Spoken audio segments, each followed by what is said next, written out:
موجودہ دور میں کشمیر کا 47% حصہ بھارت کے پاس ہے اور 33% حصہ پاکستان کے پاس ہے اور 20% حصہ چین کے پاس ہے۔ تینوں ممالک کشمیر پر مکمل طور پر قبضہ کرنا چاہتے ہیں یا تو پھر زیادہ سے زیادہ حصہ حاصل کرنا چاہتے ہیں۔ آئیے اس سنگین مسئلے کی تاریخ پر نظر دوڑاتے ہیں۔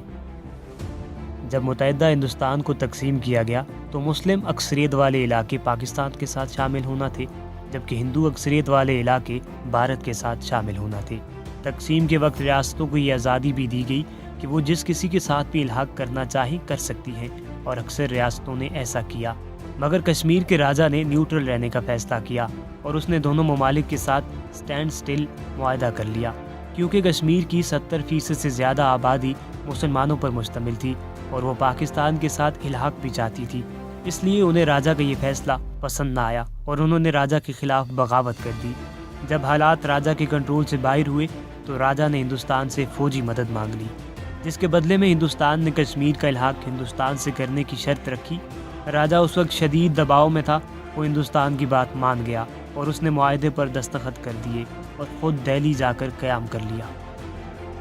بھارت نے کشمیر میں اپنی فوجیں اتار دی تو بدلے میں پاکستان نے بھی قبائلی لوگوں کی مدد سے کشمیر میں فوج بھیج دی۔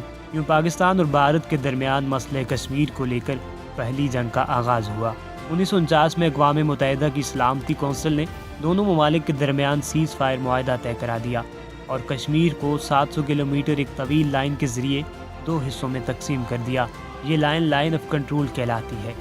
اس لائن کے ایک طرف پاکستان جبکہ دوسری طرف کا علاقہ بھارت کے کنٹرول میں ہے، لیکن پاکستان اور ہندوستان کشمیر کے پورے علاقے کو حاصل کرنا چاہتے ہیں۔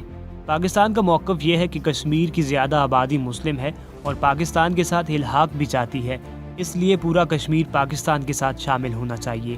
اور دوسری جانب بھارت کا موقف یہ ہے کہ کشمیر کے راجا نے کشمیر کا الحاق بھارت سے کیا تھا، اس لیے پورا کشمیر بھارت کے پاس ہونا چاہیے۔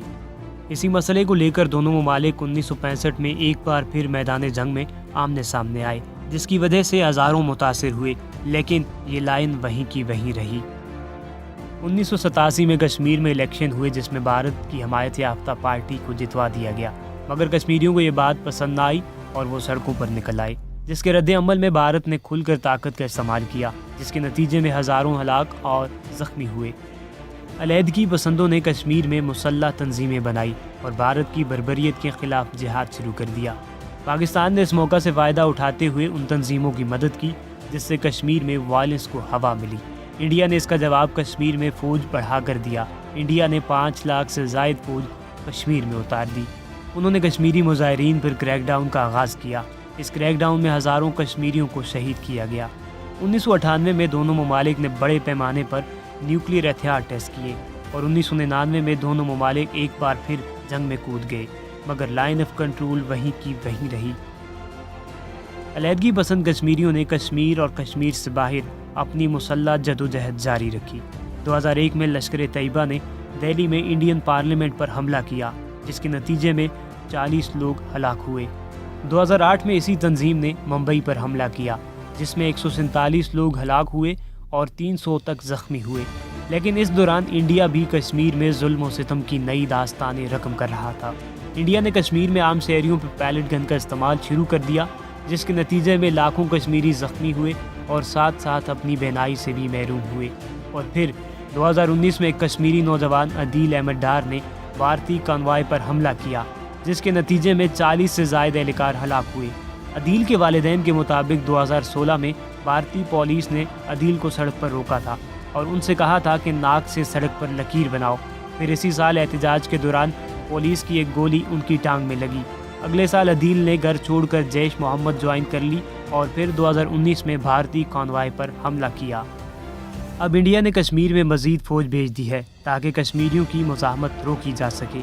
1947 سے اب تک کشمیر میں 50,000 سے زائد لوگ ہلاک ہو چکے ہیں۔